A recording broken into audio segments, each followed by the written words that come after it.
Your team are all right, aren't they? Back to winning ways, and they did it with a brilliant Kevin De Bruyne performance. So, are you surprised? Would be the wrong question, but are you surprised at just how quickly he made an impact when he came back?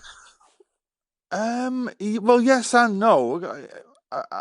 Being out for that long, you think, well, you would give him 6 games to get back in the groove. But I was saying to my lad there while we were watching it, he's not a player that relies on speed or power or strength. So he relies on his brain and his skill. So he's not like if a Drogba was out for 5 months, you know what I mean? He'd have to get himself back up physically. He's more of an artist, but I have to say I celebrated that winning goal harder than Rodri's in Istanbul because that was big for us. If we hadn't have won that game going into that break, I think we'd have been lagging behind a bit. But it was an amazing performance. Do you think that, Noel? Because you were 2-1 down, right? Do you think that if you would have lost that game, you'd now be talking to me saying we probably won't win the Prem now? Well, I've heard everybody, over the weekend saying, right, well, this is it now. They're going to go on a run, but I'm telling you, this is going to go to the last couple of games. Because Liverpool have got the best defensive record in the league, and that wins you titles. So I don't. It's by no way. I mean, the race has not even started yet, we're not defending like we used to, so it's still up for grabs. But I tell you what was great about De Bruyne's goal, though. I don't know whether Bentley noticed this, but just as he's about to hit, he kind of shifts his hips to thinking like he's gonna curl it in the other corner, and the keeper just puts his weight on his opposite foot, and by the time he realizes that it's not going in that corner, it's too late. And from the angle where we were watching it on TV, I was like, it was like a mad snooker shot, like he got out of like he'd got out of a snooker. It was like, is that going in? It's gone in, and then the pass for the winner. I mean, it's not even on. There's nothing on, and then but that kid, Aussie Bob. I mean, that was Messi-esque. That finish. I don't care what anyone says. It was genius. Unbelievable. Yeah. But make no mistake, you don't see Guardiola celebrating like that, right? That was big for us. That was massive, massive, massive win, because even all the fans now, you kind of think everyone will be puffing their chest out now and saying with the next 6 or 8 games are kind of winnable, but that was huge. Don't underestimate how big that was for us. No, you spoke about there Oscar Bob and the goal that he scored, and it was a great finish. But I think because of the pass from De Bruyne, as you said there was no pass on. The fact that he's managed to do that, we're not even talking about Oscar Bob, and that's a big story in itself because a lot of people speak about how good he's been and he's the next one, the kind of superstar to emerge. But because of the De Bruyne pass, we're not even talking about his goal, which was an unbelievable finish, by the way. Well, the pass isn't even on unless he makes the run first, right? So he's switched on, right? He's not played with Kevin because Kevin's been out all season. So this is where the training comes in and the repetition in training.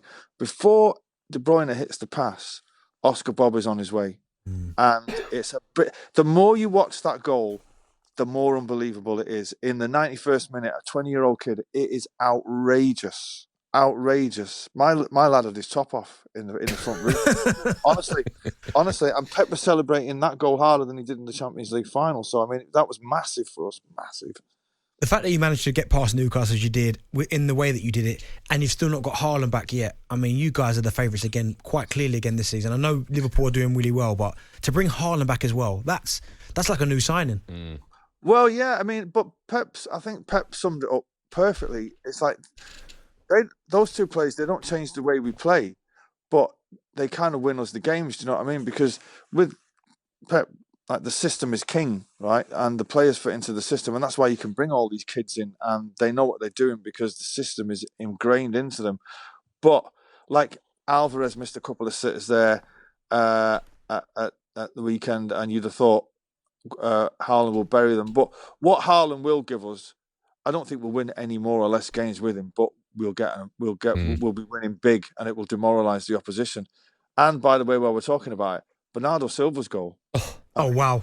It's like, it's one, I mean, it's jaw-dropping. It's like, takes it on the half volley and he means it, and it's unbelievable. No one's even speaking about that. No, you're right. We haven't talked about that at all. You're right, and that was genius, wasn't it? A little backer like that. Let me ask you, because Up until last season when you won the Champions League, it was always talk about Champions League, you're going to do it. And then, of course, you won it last year along with the treble.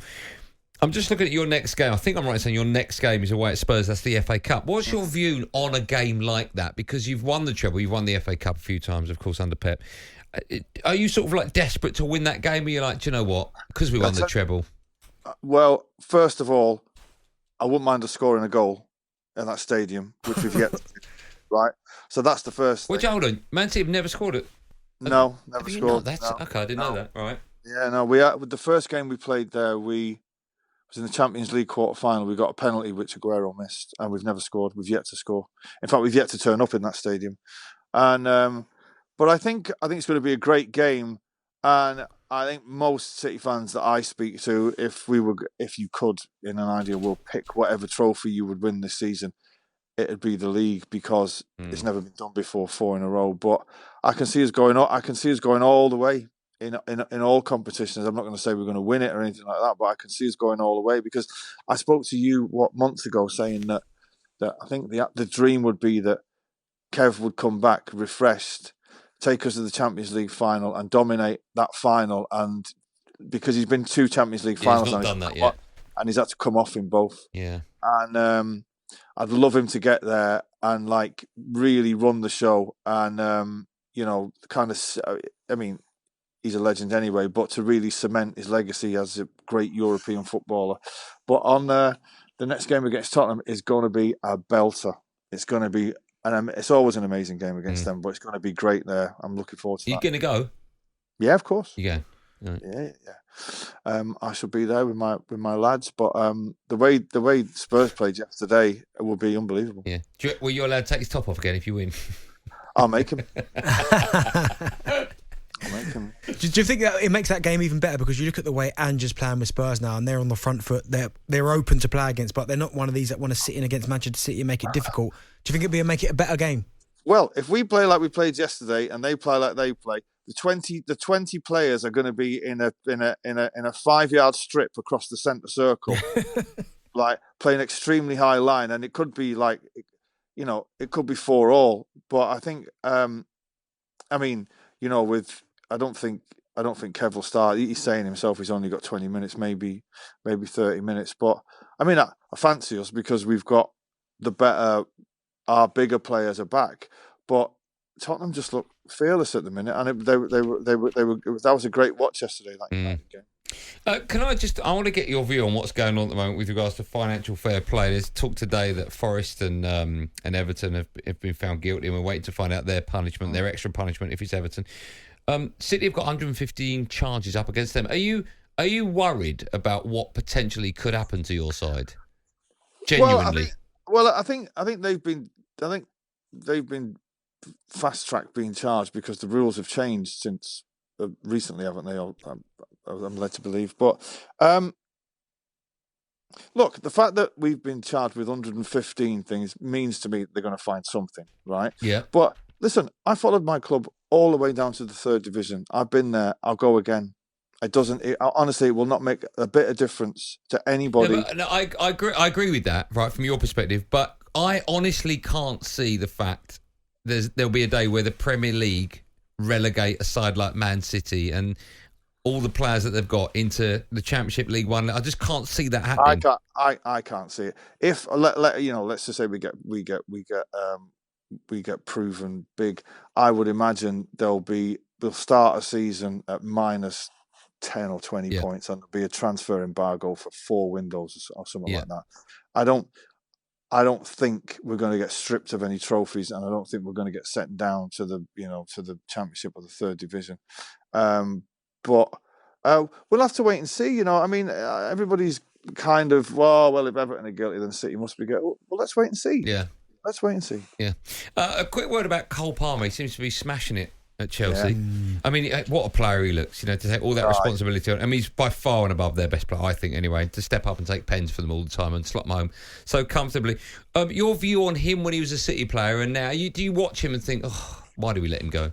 Well, he was always out on the wing, right, when he played for us. So that's not his position. His position is centre midfield. And I'm sorry, but if you've got Bernardo Silva, Phil Foden, Rodri and Kevin De Bruyne. You're not getting in that team, right? It's just as simple as that. But I was watching his interview before the Chelsea game on the weekend. I felt really sad when he said he never wanted to leave. You know what I mean? His intention was to go on loan and come back, and it was like, he's one of us. You know what I mean? He's from Wythenshawe. He's a great lad, but I'm not surprised he's doing what he's doing, and I think.